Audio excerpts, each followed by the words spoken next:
Bueno, yo soy maestra de educación infantil. eh, Me formé en la facultad, en la Escuela de Magisterio de la UPV, allí en El Monte. Y después hice una licenciatura en psicopedagogía y he ejercido como maestra y orientadora, sobre todo en Bilbao, pero bueno, luego la vida, otras personas afortunadamente se entrecruzan, ¿verdad? Con nuestras vidas y terminé encadenando algunos contratos predoctorales, postdoctorales y, y a día de hoy trabajo en la Facultad de Formación de Profesorado y Educación de la Universidad Autónoma de Madrid, donde soy también vicedecana de Investigación y Transferencia y desde donde tengo la oportunidad de continuar con una línea de investigación que se abrió por este cruce de caminos que he hecho en mi carrera profesional y en la que pude compaginar el ejercer de maestra orientadora con conocer de cerca la investigación científica en materia educativa. Y esto me llevó a ser muy consciente de que hay una gran brecha muchas veces entre la práctica educativa y la investigación científica, entre la comunidad escolar, sobre todo educativa, y la academia, y que debemos ayudar a estrechar, a crear lazos, porque puede enriquecer tanto a una comunidad como la otra. Y de ahí muy probablemente que surgieran estas pruebas de la educación, donde tengo todos los años la oportunidad de participar, pero que es una gran responsabilidad porque no quiero contar lo mismo. Y entonces, de lo que voy a hablaros hoy es sobre estrategias eficaces de aprendizaje, que creo que nos puede resultar muy valioso como aprendices que somos toda la vida, pero también como futuros maestros, maestras, maestros y maestras que ya lo sois, personas que estéis trabajando en orientación educativa, y espero que a lo largo de la charla quede claro ese subtítulo que he puesto, que son las grandes desconocidas. Así que abandono el atril y me siento por allí.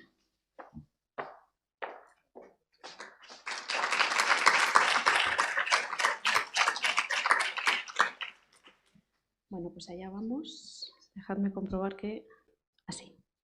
Bueno, como llevamos una mañana ya intensa y hemos tenido todas las personas más bien un papel pasivo, ¿verdad? Hemos estado escuchando. Compartiréis conmigo que es una maravilla poder disfrutar de ser aprendiz cuando el trabajo de uno de una es impartir docencia, pero aún así pues genera mucha fatiga el estar, ¿verdad? Escuchando, así que con esta práctica espero que nos activemos todos y todas un poquito. Entonces, os voy a presentar 4 afirmaciones muy sencillas que tienen que ver con hábitos, rutinas, estrategias de aprendizaje que estáis usando ahora mismo, que habéis usado a lo largo de vuestra vida, y os pido que con toda la libertad que nos da este espacio, que no vais a ser evaluados, calificadas, juzgados de ningún tipo, levantéis la mano cuando os sintáis identificados con alguna de estas rutinas, estrategias, ¿de acuerdo? Venga, vamos allá. Cuando tengo un examen al día siguiente, o cuando lo tuve, me quedo estudiando hasta altas horas de la noche o me levanto temprano por la mañana. ¿Podéis levantar la mano? Muchas manos. Perfecto. Vamos a por otra más. Releo todo lo que considero que no domino todavía bien, que no sé bien. Muy bien. Estoy tomando nota más o menos de cuántas manos hay. Vamos a por otra más. Preparo preguntas y me pongo a prueba con estas preguntas que yo misma he formulado, pues pasado un tiempo. ¿Vale? Menos manos. Y otra más, prometo que es la última ya. Mientras estudio, escucho música. Unas cuantas manos también. Vale, muy bien. Me vais a ver mirar de vez en cuando el teléfono porque estoy gestionando también mis tiempos, ¿vale? Y no me quiero pasar. Bueno. ¿Tiene la ciencia algo que decirnos sobre si hay estrategias, rutinas de aprendizaje más eficaces que otras? Y en este caso, si la hay, ¿qué nos dice? Bueno, pues sí os puedo avanzar que hay mucha literatura científica sobre esta cuestión, sobre todo de la mano de la psicología cognitiva, que desde comienzos del pasado siglo empezó a interesarse mucho sobre cómo los hallazgos que se hacían desde esta área del conocimiento se podían aplicar de alguna forma al aprendizaje, a fomentar el aprendizaje, y haciendo uso de estas afirmaciones en las que os he pedido participación, voy a ir desgranando o intentando desgranar pues, algunos de los principales hallazgos y subrayo algunos porque podríamos estar muchísimas horas, afortunadamente, hablando de todos los avances científicos que se han hecho sobre esta cuestión, ¿vale? Voy a rescatar la primera de las afirmaciones que os lanzaba. Cuando tengo un examen al día siguiente, me quedo estudiando hasta altas horas de la noche o me levanto temprano por la mañana. Bueno, en términos científicos, a esta estrategia de aprendizaje se la denomina práctica masiva. Y esta práctica masiva consiste básicamente, todas las personas que estamos aquí, ¿verdad? Lo podemos deducir en concentrar, en intensificar, en masificar los tiempos que dedicamos a estudiar a una sesión o a unas muy pocas sesiones y normalmente inmediatamente antes de que vayamos a ser evaluados. Esta es una práctica, he visto muchas manos levantadas, muy común. Siempre se ha hecho muchísimo, se sigue haciendo y supongo que podréis imaginar de qué manera voy a rellenar esa segunda parte de la oración con lo que nos dice la investigación científica, la ciencia. Pues lo que nos dice la ciencia es que frente a esta práctica masiva, lo que más favorece el aprendizaje es la práctica distribuida. ¿Y qué es la práctica distribuida?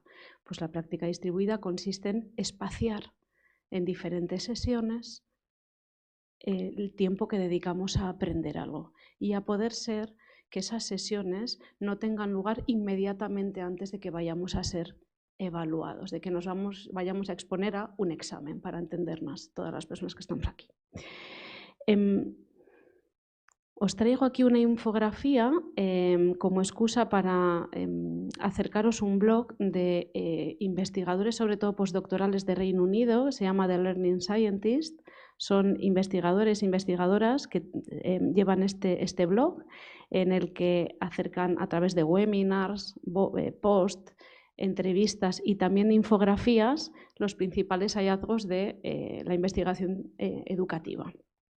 Y además tienen el maravilloso detalle de traducir algunos de los materiales a diferentes idiomas y podéis encontrar en castellano, por ejemplo, pues todas las infografías que presentan y que voy a usar a lo largo de la ponencia. Entonces, aquí veis de manera más visual, más gráfica, en qué consiste esto de la práctica distribuida, ¿no? Y lo que se nos aconseja desde la investigación es que planifiquemos las sesiones que vamos a dedicar a estudiar una materia, una competencia,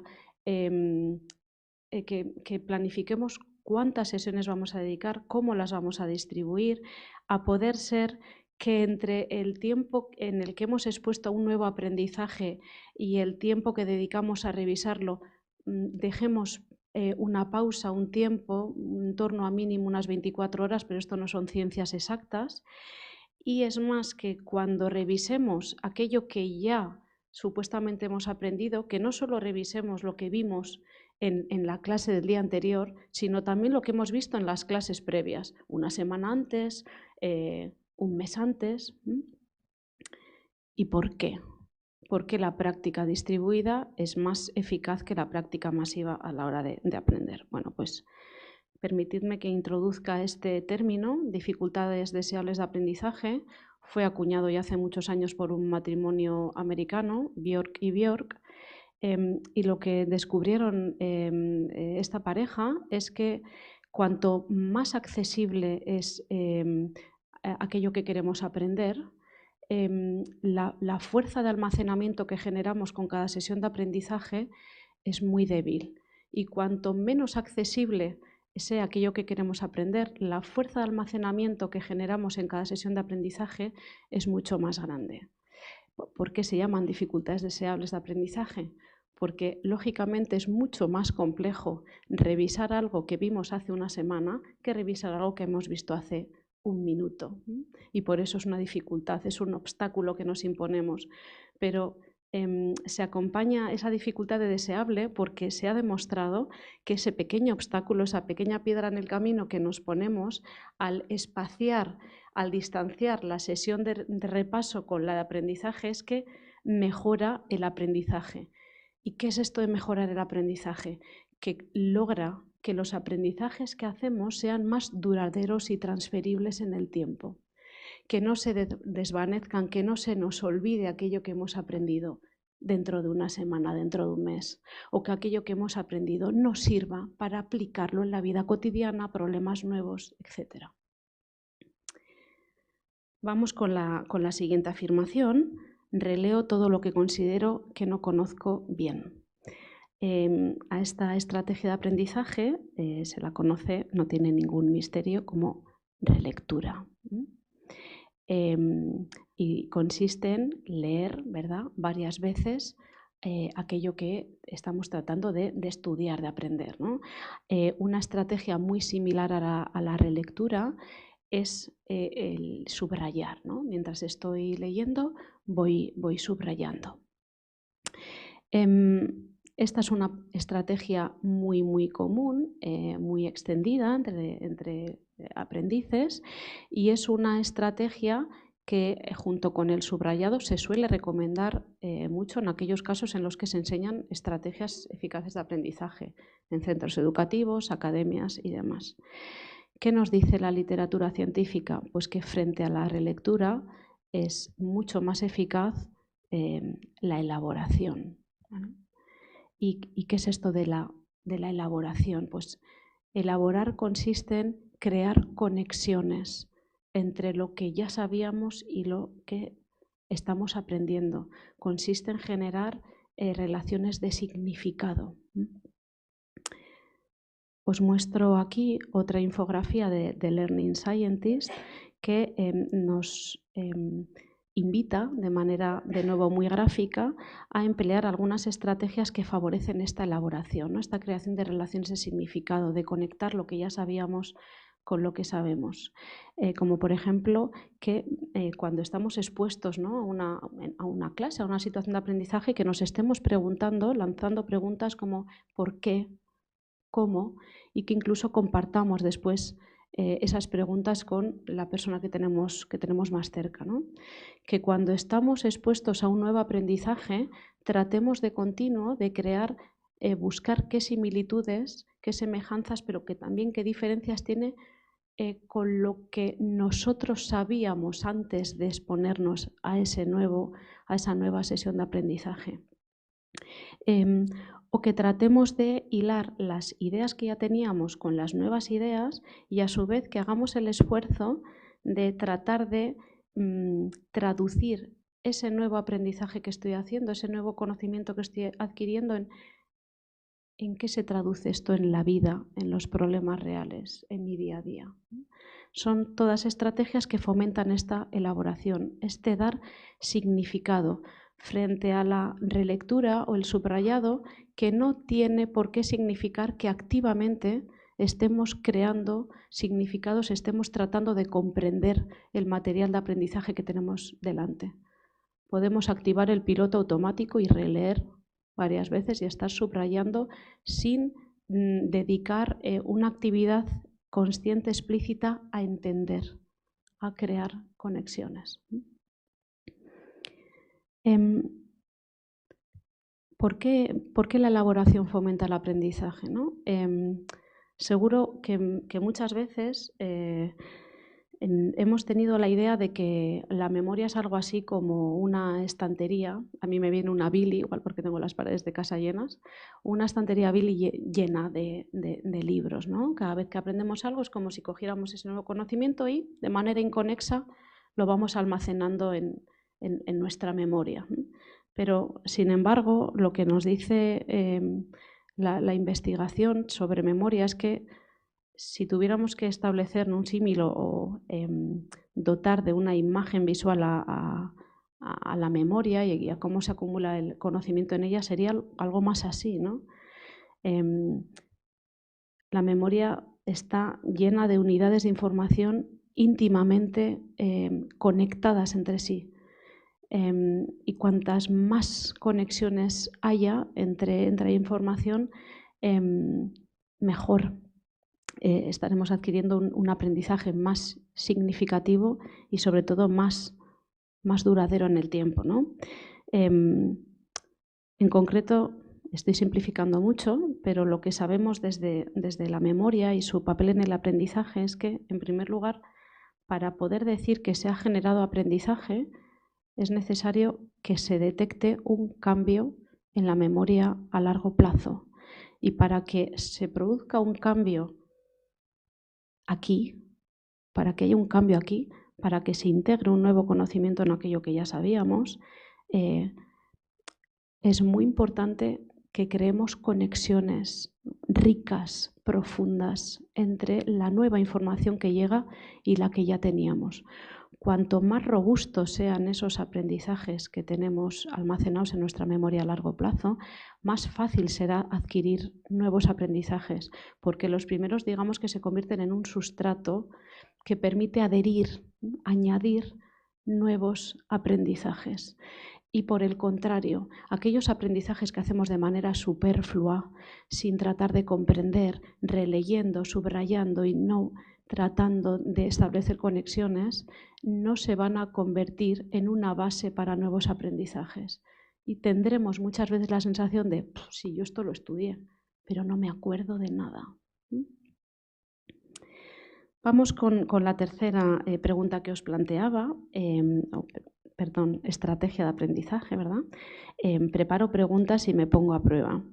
Desde aquí, desde este lugar privilegiado que tengo, he podido comprobar que se han levantado muchas menos manos cuando he preguntado por esta estrategia que por las dos anteriores. Este preparar preguntas, ya sean escritas en un listado, en pequeñas tarjetas, y en ponerme a prueba, en evaluarme, me estoy autoevaluando, ha demostrado tener una alta eficacia a la hora de garantizar un buen aprendizaje. Y a esta estrategia se la conoce bajo el nombre de evocación, ¿no? De evocar aquello que he aprendido en el pasado, recuperarlo de nuevo, ¿verdad? Ojo que esta evocación, esta evaluación que puedo hacer a otras personas o que puedo hacerme a mí mismo, no es lo mismo que examen. Muchas veces cuando oímos la palabra evaluación, directamente se nos activa el término examen y examen además como prueba en la que voy a ser calificado, en la que voy a ser categorizado, en la que voy a ser puesto en un listado para acceder, por ejemplo, a la universidad. No estoy hablando de examen, estoy hablando de evaluación y más concretamente estoy hablando de evocación, de evocar, de recuperar aquello que he aprendido para emplearlo, para explicarlo a otra persona, para utilizarlo. Recupero de nuevo una infografía de Learning Scientist y aquí podéis ver algunas formas muy sencillas de practicar la evocación, ¿no? Como por ejemplo, pues después de haber estado expuesto a una sesión de clase, tomar nota, escribir con mis propias palabras aquello que he aprendido de nuevo, ¿no? O incluso representarlo y más adelante de alguna forma comprobar, ¿no?, aquello que había aprendido con aquello que yo he podido almacenar y de lo que he podido tomar nota. Puedo, como ya os indicaba en ese ítem inicial, generar preguntas sobre aquello que estoy aprendiendo y puedo generarlas en forma de preguntas abiertas, en forma de, me sale en inglés multiple choice, de múltiples opciones de respuesta, y puedo usar esas preguntas que yo mismo formulo para crearme pequeñas tarjetitas y de vez en cuando recuperar esas tarjetas y lanzarme esas preguntas para ver si soy capaz de evocar aquel aprendizaje que hice que supuestamente he logrado almacenar en mi memoria de trabajo, bueno, pues voy a tratar de evocarlo de nuevo, ¿no? O incluso voy a usar esas tarjetitas con esas preguntas para tratar de organizar las ideas, ¿no? Aquello que he aprendido. De nuevo, ¿por qué la evocación es una estrategia tan potente para garantizar un aprendizaje duradero, significativo y transferible? Pues por lo mismo que comentábamos antes, que la práctica distribuida es tan eficaz, ¿no? Porque impone una dificultad de aprendizaje que es deseable. Y en este caso, la dificultad, si habéis estado alguna vez expuestos o os habéis expuesto a la evocación, reside en lo frustrante que es descubrir que voy a revisar algo que supuestamente había aprendido y no me acuerdo ni de la mitad, ¿no? Eso es muy frustrante y muchas veces puede ser el motivo por el que optamos por esa relectura, que es mucho más satisfactoria, que nos genera esa sensación de esto me resulta familiar, esto ya me lo sé, pero que realmente no lo he aprendido, frente a esta evocación que me pone delante de las lagunas de conocimiento que todavía tengo, ¿no? A pesar de esta frustración que genera, de la aridez que provoca el exponerme a esta evocación, es una estrategia muy deseable porque garantiza o es muy eficiente para que adquiramos conocimientos duraderos en el tiempo.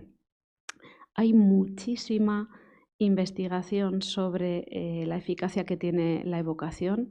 Es una estrategia de aprendizaje ampliamente estudiada a nivel internacional y el tipo de estudios que se hacen para probar su eficacia son parecidos, ¿no? a este del año 2006. Os lo explico muy brevemente porque hablamos mucho de investigación y muchos se preguntan, ya, ¿pero qué es esto de la investigación? ¿Es alguien con bata blanca que se sienta, ¿no?, en un laboratorio y empieza ahí a trastear con aparatejos? Bueno, pues no, ¿no? Entonces, en este estudio, por ejemplo, se tomó una muestra de estudiantes universitarios. Normalmente es muestra universitaria la que más se utiliza para hacer investigación en materia educativa por la facilidad de acceso que tenemos. Se tomó una muestra de estudiantes universitarios y se los dividió en 3 grupos. Entonces, después de que se dedicara un tiempo para que aprendieran sobre 2 contenidos, uno era sobre nutrias marinas y otra sobre el sol, cuando ya habían destinado el mismo tiempo a estudiar sobre esta cuestión, se les permitió dedicar 3 sesiones a estudiar sobre lo que habían aprendido, ¿vale?, sobre el sol y sobre las nutrias marinas. Aleatoriamente, a un tercio de este grupo de estudiantes se les pidió que dedicaran esas 3 sesiones a estudiar de nuevo, ¿vale?, lo que habían aprendido ya.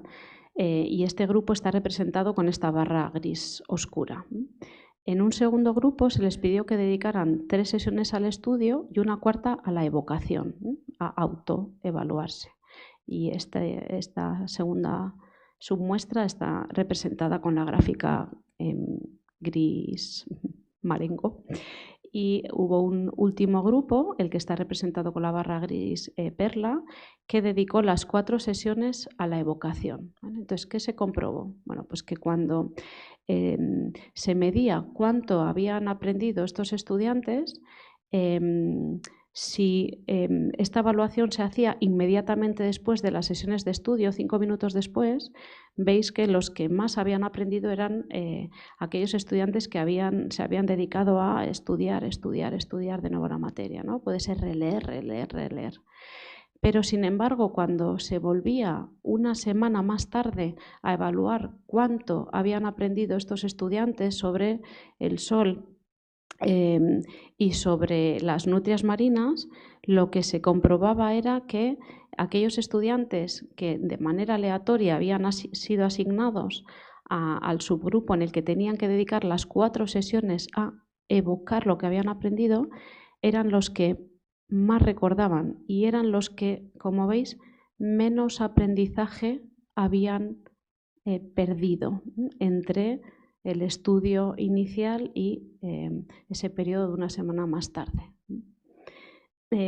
os muestro este estudio, pero creedme si os digo que hay muchísima investigación de este tipo muy, muy robusta.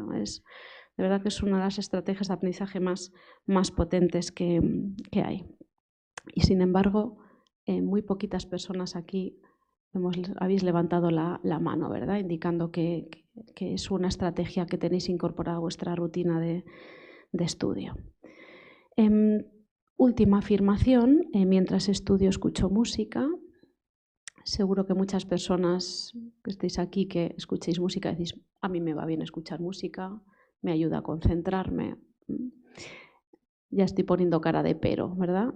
Y es que lo que nos dice la investigación científica es que aunque tengáis la sensación, porque es una sensación subjetiva, de que escuchar música mientras estáis estudiando, bueno, os ayuda a concentraros, pues bueno, esto no es así, ¿vale? Y me veo obligada a acercaros muy brevemente y de manera sencilla la teoría de la carga cognitiva, ¿vale? Que es una teoría de aprendizaje muy, muy potente que viene desde los años 80 y que está ampliamente demostrada desde la investigación científica, ¿vale?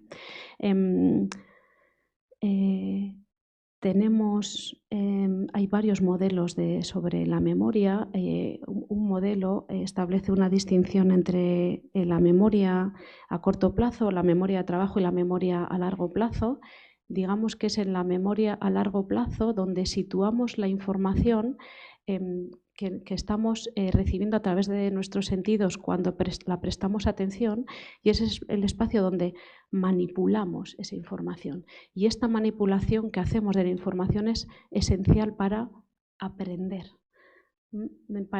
para crear conexiones y para lograr que esa información pase a la memoria a largo plazo, que es infinita, que tiene una capacidad infinita y que nos permite mantener los aprendizajes a largo plazo. Bueno, entonces, la memoria de trabajo es esencial para el aprendizaje, pero tiene dos limitaciones muy grandes.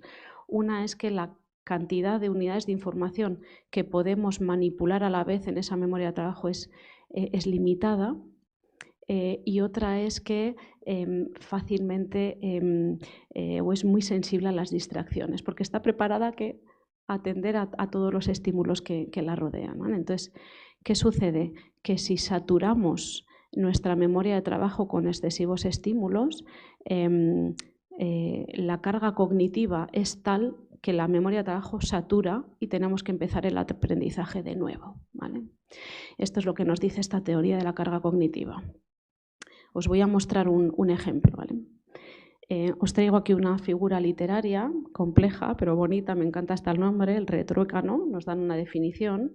Si yo os pidiera que tratarais de comprender esta figura literaria, de por sí esta tarea tiene una carga intrínseca para todos nosotros grande, porque a no ser que haya aquí, bueno, Lorena sobre todo, quizá como experta en filología y quizá Gemma también, por el conocimiento que tienen ellas del lenguaje, esta tarea les suponga una carga menor, pero en general a todas las personas que estamos aquí, esta tarea nos supone una carga muy grande, una carga de tipo intrínseco, porque por la propia naturaleza de esto que pretendo que aprendáis, ya os estoy generando, ¿no? Estoy aumentando los recursos cognitivos que tenéis que dedicar a la tarea, ¿no? Pero si a esta carga intrínseca propia de esta definición tan compleja yo añado otro tipo de carga superflua, extrínseca, irrelevante, como reducir la visibilidad del párrafo, reducir el tamaño o algo muy típico. Recuerdo que he ejercido maestra infantil, que nos encanta las maestros de infantil, llenar de ilustraciones, animaciones, cositas que se mueven la definición. Estamos aumentando la carga cognitiva que implica este aprendizaje, ¿vale? Pues este ejemplo que creo que veis bien, ¿verdad? Cómo a veces llenamos de carga cognitiva una tarea y esto impone una restricción muy grande en nuestra memoria de trabajo limitada. Es lo mismo que cuando escuchamos música mientras estudiamos. Estamos llenando esa sesión de aprendizaje de una carga irrelevante, superflua, que no favorece el aprendizaje y en todo caso lo entorpece, sobre todo si esa música tiene letra y la conocemos. Ya he terminado de liar, ¿verdad? Bueno, vamos con algunos resultados interesantes y ya me estoy pasando del tiempo, así que muy rápidamente. Hay mucha literatura científica, pero traigo aquí 2 trabajos en los que he tenido la gran oportunidad de trabajar y están hechos con población escolar española y además en uno de los casos con población española, uno en secundaria, que no es una muestra tan común, y otra con profesorado y alumnado de facultades de educación de nuestro país, ¿vale? En ambos casos preguntábamos al alumnado, tanto de secundaria como de universidad, cuáles eran sus hábitos, sus estrategias de aprendizaje más habituales. En el primero de ellos, en el que está a mano izquierda, que es en el que empleábamos población de secundaria, además veíamos qué relación había entre el aprendizaje, entendido como calificaciones académicas, sé que no es lo ideal, pero es con lo que nos podemos manejar, qué relación había entre su rendimiento académico y las estrategias de aprendizaje que utilizaban.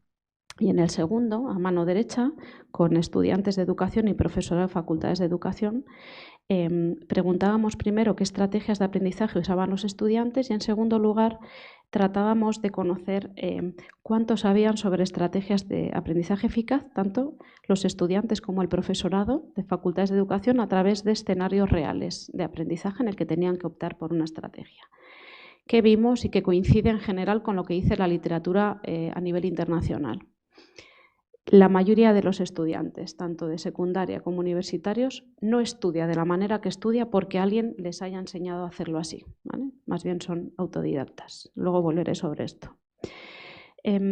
Tanto el alumnado de secundaria y universidad como el profesorado que forma futuros y futuras maestras tienen un conocimiento pobre sobre cuáles son las estrategias de aprendizaje más eficaces a la hora de adquirir conocimientos significativos y duraderos en el tiempo.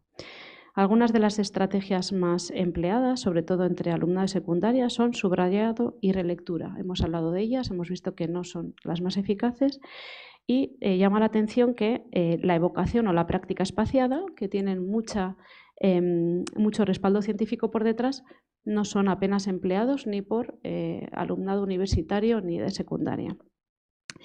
Y, por último, en el estudio con alumnado de secundaria, donde veíamos la relación que había entre aprendizaje y estrategias de estudio, veíamos que hay una relación entre aquellos estudiantes que usan técnicas eficaces y unas mejores notas, calificaciones, ¿no? Lanzo 3 reflexiones en torno a estos resultados. Es extraño que esperemos que los alumnos aprendan y, sin embargo, rara vez les enseñemos a aprender. Esto no lo digo yo, ojalá. Lo dijo Don Norman en 1980. No se enseñan estrategias de aprendizaje eficaces. No las usamos como estudiantes, las replicamos como maestros y maestras porque tampoco en las facultades de formación de profesorado y educación se enseñan. Cuando hay tanta literatura científica tan robusta. Parece que algo falla en la forma en la que evaluamos el aprendizaje cuando adoptar unas u otras estrategias por parte del estudiantado no parece tener ningún impacto en la nota. Ya sé que esto es reducir mucho el aprendizaje, pero ¿cómo puede ser que nuestro alumnado en centros escolares, en la universidad, aprueben y con buena nota con unas estrategias de estudio que lo único que garantizan es un aprendizaje superfluo que se va a desvanecer en unas pocas semanas, muchas veces antes de que termine el propio curso? O sea, están aprobando sin comprensión. Y muy ligada a esta idea, como mínimo, calculaba yo el otro día, si solo se cursa la educación obligatoria, pasamos unos 12-15 años de nuestra vida estudiando, no he calculado las horas. Si seguimos más allá con un bachillerato, un grado y un máster, la friolera sube nada más y nada menos que en torno a 23 años de nuestra vida.